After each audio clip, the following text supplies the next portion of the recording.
Loss is something we all experience. When we lose someone, a mother, a father, a close friend, we're left with a void.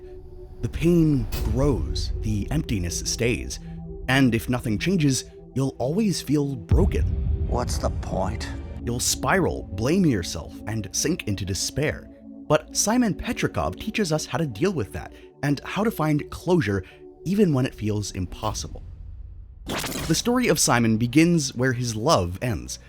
The love of his life, Betty, sacrificed herself, not for the world, not for the universe, just for him to live a normal life again. It took her years, from the episode You Forgot Your Floaties, where it's revealed that she's studying a cure for Simon, to the episode Broke His Crown, where she attempts to reprogram the crown's magic wish. Every action in between is taken with him in mind. And finally, she does end up saving him, but it costs her everything. First, her sanity, then her life, as she merges with Golb in the episode Come Along With Me, creating Golbetty. But Golbetty can't stay, so she leaves the world, leaves Simon, and for all intents and purposes, she dies. To Simon, her ultimate sacrifice is because of him. It's his fault that she's gone. Through his grief, it becomes evident that death doesn't just take someone away from us, it takes a piece of ourselves too. Simon is left with a void that's still there even years later. We're reintroduced to Simon in episode 2 of Fiona and Cake, titled Simon Petrikov. Greetings, visitors. My name is Simon Petrikov, and I'm an antiquarian living in the 20th century. Seems normal enough as far as Adventure Time goes. After all, it's been 12 in-universe years, but nothing is right when Simon is confronted with Ice King's stories. I didn't write those. Ice King wrote those. He proves to be angry, bitter, and we learn why. But then his girlfriend or fiance or something did something bonkers and turned him into a boring sad guy. Even now, after all these years, he hasn't been living. He hasn't felt happiness. He's been a shell, a husk of his former self. He still thinks of Betty a lot, even though she's gone and not coming back. Even after 12 years, he still remembers her every day. But remembering isn't what hurts. If you've lost someone, remembering them is something you need. It's how you keep them alive. But it can easily be twisted into an unhealthy obsession. Simon is suffering from panic attacks. He's not really living. He's just reacting. And he hasn't found closure yet. What's up? You seem a little tense. No, everything's fine. Same old, same old. Everything is not fine. At a glimpse of her picture, he spirals. He still thinks of her, and he can't accept what happened. There's no joy from the memories, only bitterness. He can't even accept that he's no longer the Ice King. Sometimes I used to dress up like Ice King. I guess I missed being him in a way. Things felt simpler back then. He's stuck, just like we all are sometimes. And the reason is simple. He doesn't know how to move on with all the guilt. After all, he was the one to put on that crown, causing him to spiral, causing Betty to spiral. How can you even move on without blaming yourself after causing the erasure of the love in your life? Every day is just an unending slog towards what? Finn tries to cheer Simon up, the only way he knows how. A quest! I'm taking you on a quest! But Simon's heart isn't in it. He can't stop thinking about Betty. Everything reminds him of his loss. Whenever he does something, whenever Finn says something, whenever time passes, he always finds himself thinking back to her. There's always the little moments of happiness or distraction. This place reminds me of a forest I camped out in once years ago. But when you've been grieving for so long, endlessly suffering without meaning, you can't stay distracted for long. He begins to tell Finn a story of one of his adventures years ago. When we were caught in a freak rainstorm. Oh, rainstorm? Half our supplies washed away. But Betty somehow put together a 4-star dinner. It all spirals back to Betty. Back to Simon staring into the void, feeling that hole grow ever bigger. Without closure, he doesn't have a sense of purpose. And without purpose, Simon is stuck dwelling on what could have been. He doesn't have anything to strive for, to focus on, or to love. Nothing can take his mind off of her. because she was the only thing he cared about. Their adventure goes on, but even when the two fight off a monstrous bear, Simon feels empty. And when the adventure is over, he asks the question anyone who feels this way wants to ask. Where do I go? Just follow the river from here. It'll take you back to where you want to be. Yeah, where I want to be. Those are the questions he can't answer. He can't see life without seeing what he's lost. He even calls Marcy to talk, but can't bring himself to confess his problems, to tell her how depressed he's become. And this inability to move on leads him to spiral even deeper. Not even into depression, but into obsession. And that obsession, without the ability to fulfill it, leads to disaster. Because he'll do anything to bring her back. Stuff me with lemons and savory spices. It won't snuff out your existential crisis. While Simon continues to stare at her picture, his burning desire to fix the past overwhelms him. Forever she will languish, while you wallow in anguish. And just like that, he does it. Though he knows he shouldn't, realizes only too well that it'll lead to a disastrous outcome, Simon tries to summon Betty. It's the raw truth about loss. When you face loss, you don't think. You don't care that the past can't be changed. Even if it seems impossible, you'll go to the ends of the earth to change everything. And that's exactly what Simon does. Reveal the path and grant me passage! Reveal the path and grant me passage! When it fails, though, he can't help but keep blaming himself again. I failed you again, Betty. And with Choose Goose sacrificed in a failed ritual, it seems as if there's no way he can see her again. But little did he know, he did end up summoning something else instead. Fiona and Cake. The duo was living a normal life, hidden away in their universe, but one of the portals allows them to escape into Oo. Soon, Simon, Fiona, and Cake are all teleported to Prismo, where we get an explanation. These two are a long way from home. Now what? Prismo was just bored of creating things for others, so he ended up creating Fiona and Cake and their entire universe for himself. But even at this shocking revelation, Simon just doesn't seem to care. He seems shocked at first, but his shock fades quickly as he continues to drown out his sorrows and his regrets. Fiona and Cake was real this whole time? He simply watches as Prismo explains that the concept of Fiona and Cake was planted into Ice King's head. He looks on as his most bitter memories are replayed. It's good to see you, Simon. It's good to be seen. Even when Scarab, the big bad of Season 1, arrives to audit Prismo's unauthorized universe, Simon doesn't care. Though he follows and escapes, his only thought is about her, about Betty, and how much he messed up. I don't care. I mean, you show me all my messed up past and expect me to just shrug it off like it's no big deal. Nobody really expects him to shrug it off, but Simon isn't even willing to admit that. He wants to remain caught up by the past. Even when faced with danger to himself and his friends, he straight up refuses to move on. Just move forward, Simon. Well, maybe I don't want to move forward. Maybe I just want to sit right here. Scarab finds out about Prismo's unauthorized universe, and Simon still sits there. It takes Fiona literally slapping him to bring him to his senses. You dum-dum!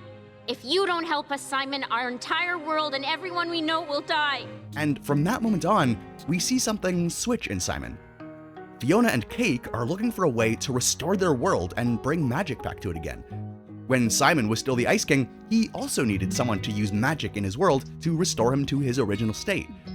Betty did that through sacrifice. And the only way Simon can live with the guilt and find closure is by paying that sacrifice forward. So rather than come up with some creative solution, he decides it's time to become Ice King again. So the group sets off through the multiverse to find the crown. Even when confronted with the truth, though, Simon doesn't change his mind. You're a damn fool! He doesn't care if it's foolish. He feels like, in a way, he's making up for his past mistakes. And every step of the way, he keeps Betty in mind. I have so many questions. Is there a Betty in this world? Of course, the adventures aren't without a level of bonding between Simon, Fiona, and Cake, but even as Simon grows to like the two, there's always that piece of him that feels empty. Because even this is unfulfilling. He's still stuck in the past. Aw, you weren't trying to find us. You were trying to call your magic space girlfriend. Right. She wasn't always an indecipherable goddess of chaos. She was human once, the most amazing human I've ever met. Even though he's trying to save the entire universe of his new friends, more than anything, he just wants to see Betty again. And in the end, he gets his wish, but not when he expects it. It happens after Fiona reveals that she was carrying the crown, and had been since they'd left the previous world they were searching. What? You had the crown this whole time? No, just since the Ice King place. She kept the crown a secret because she knew that Simon's sacrifice would be devastating. She's seen what would happen to Simon after he dons the crown, and she tries to stop him. Simon, you can't change into that super sad guy. And the worst part? Simon isn't sacrificing himself because he believes they deserve it. He does want to save them, but that's not the reason for his decision to self-sacrifice. He's doing it because he believes he doesn't deserve what he has. I don't want to curse anyone. Fiona, it's gonna be fine. But during the ritual, Simon ends up achieving the goal that he thought was impossible. He wakes up, finding himself in a mysterious dimension after failing to make Fiona's world magical, yet again. And then he realizes where he is. Hear me, Golb! In front of him is the being Gol Betty. Betty, are you in there? Even a little? I finally get to you when I'm not even trying. I've wanted to see you again for so long. Even now, he's not speaking to her as if she's lost. He's speaking to her like she's the Betty he always knew, a living version of the woman he loved. Because that's what Simon believed. He cannot and never could come to terms with the simple fact that she is gone. And so, seeing her, or what's left of her, he picks up right where he left off. Betty, I really tried to fix you. I searched for years for a way to undo this, but I failed. But something fascinating happens. Simon actually seems to understand, at least for a second, that he's trying to cope with his loss in the wrong way. He sees her, and he realizes that he's failed. He realizes that he's wasted away the second chance that she gave him. You gave me a second chance, and I've wasted it. I'm sorry. I'm so sorry, Betty. When I first did the ritual, I just wanted to come here and tell you that. But then something else happened. He goes on to admit that he met Fiona and Cake, and that helping them gave him a second chance. Except that's not quite how he puts it. Rather than find a solution to the hole in his life, he wants to pass on that second chance. When you feel the pain of loss, you don't want to feel it any longer. And if you can't cope with it, can't come to terms with your loss, you're willing to sacrifice everything just to make it stop, just to end the constant suffering. They'll use a second chance better than I ever did. You of all people should understand why I must do this. I finally have a purpose now. And just like that, he tries to put on the crown, tries to throw away the second chance that she gave him, tries to sacrifice himself for others. Why?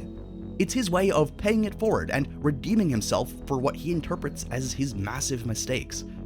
Simon just can't come to terms with the fact that he can still live his life, even without Betty. So, Gol Betty becomes enraged and stops him. Right before he uses the crown, she sends him to a far distant future, beaming his consciousness into Shermie's body. Betty, why did you send me here? And in this body? Why? And he breaks down. He still doesn't understand. He doesn't know why she did this. And rather than stop and just think about it, rather than try to understand her sacrifice, he makes up his mind again to continue searching for another version of the crown he can use instead. Far too often, we deal with grief in a way that would harm those that we're grieving. In our anger and our lack of understanding, we lash out, even at those that we love who are still here and who love us. And Simon's obsession is hurting those that he loves, even if he doesn't realize it. In Cheers, things finally come to a head. As Simon, in Shermie's body, plays a choose-your-own-adventure story that parallels his own story with Betty, he realizes something. He could have noticed that she was sacrificing over and over. And just like that, Shermie gets his body back. But meanwhile, Fiona and Cake are losing everything. All because Simon can't understand, or can't bring himself to admit that he understands. He still refuses to move on. He still refuses to accept that some things can't be changed. Even if we've made mistakes in the past, dwelling on those mistakes just ruins the future even more. Right there, it clicks. As he's beamed back into his own body, Simon realizes something. Oh, Betty, is that what it was like? I stood by and allowed you to sacrifice yourself for me. He realizes the mistakes he's made, and he finally speaks to her, not as if she's the Betty he always knew and loved. He finally speaks to her, acknowledging that this is the Betty that he's lost. Even though part of me should have known better. The reason he couldn't move on? Like that day at the bus stop. I could have made the effort to support you the way you always supported me. It wasn't really that he lost her. It wasn't that he couldn't move past her. It was simply the fact that he was unable to make peace with the past. He had regrets, ones he couldn't admit, even to himself. And he realizes that he might not have even found the crown if he'd only listened to her. That's why he can't move on, because he blames himself for everything that happened. Why couldn't he have done it differently? But wait, this isn't how it happened. No, we made our choices. Why couldn't he have made some small change that would have changed his entire future and saved Betty? And that's it. Why couldn't he have done it differently? That simple statement. It's not revolutionary. It's not even a deep question of philosophy. It's the simple admission that what has happened, and it can't be changed. We could have made better ones, but I don't have any regrets. And he realizes that maybe he doesn't have to change it. Maybe all of that pain and bitterness, all of that regret, wasn't something he needed to hold on to. You were everything. He didn't need to steadfastly hold on to this belief that he was at fault, that the past could have been changed, that things could be different if only this, that, and the other. Simon just finally accepts that what happened with her is in the past. It can't be changed. It can only be accepted and worked through. I felt my life didn't matter, but I'm really no less worthy of life than Fiona or Cake. Then a phone call comes through. Simon picks up, and it's Fiona on the line. When she tells him the scarab is there destroying their world, he finally snaps back to reality, panics, and offers to put on the crown again. But Fiona tells him not to. Just like Betty, she's there to tell Simon that they've made peace with what'll happen. None of it would be Simon's burden, even if he keeps placing the blame on himself.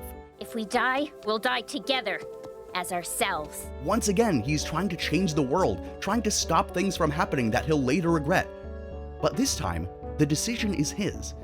It's not based on regret or even crippling fear. He throws away the crown. And what happens next couldn't be more meaningless. He coughs up Fiona's world in the shape of a dandelion. Literally. It's not just a flower, it's a symbol. Dandelions represent hope, strength, transformation, and renewal. And that's exactly what he needs. That's exactly what Fiona and Cake need. Golbetty gives him a choice, one that doesn't involve sacrificing his newfound meaning. And this time, he takes it. Just like the act of blowing the seeds of a dandelion is meant to grant a wish and create new life, this dandelion grants his. He gives the dandelion to Fiona, and with it, she saves her entire world and everyone living in it. Thank you. Those are his last words to Golbetty as she sends him floating away. Fiona's world is finally canonized into the multiverse, and the threat is fended off. And Simon simply finds himself back anew. There's no grand reckoning for Simon, no horrifying twist. His moment of realization has already happened.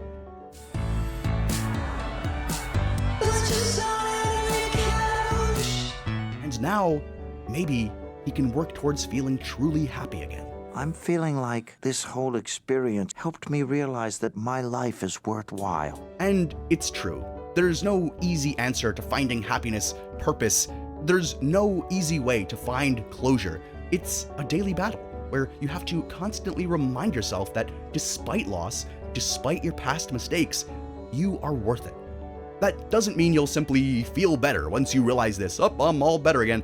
Pain still comes in waves. You still remember your loss. You still miss your loved ones. The pain after this loss is the hardest, and it'll wash over you again and again until it overwhelms you and you drown, if you let it. But recognizing that you're not irredeemable, that your mistakes don't define you, and that the past is the past, that's the first step to escaping that pain. Your mistakes don't dictate your future. You don't have to live a life without meaning. True closure, true acceptance, is not about fixing the past. It's about accepting it and moving on despite it. Just like that, Simon finds purpose again. He finds meaning and can appreciate his friends again. He finds a new direction in life, acknowledging that Betty is not coming back. And maybe that's okay. He still loves her, but now he can love life again. And the next time he's on the phone with Marcy, he won't have to confess anything because he's truly found closure. And speaking of Marcy, you'd be shocked to know exactly how deep his bond with Marcy goes and what we can learn from it. Click here for a deeper dive into Simon and Marceline's incredible bond.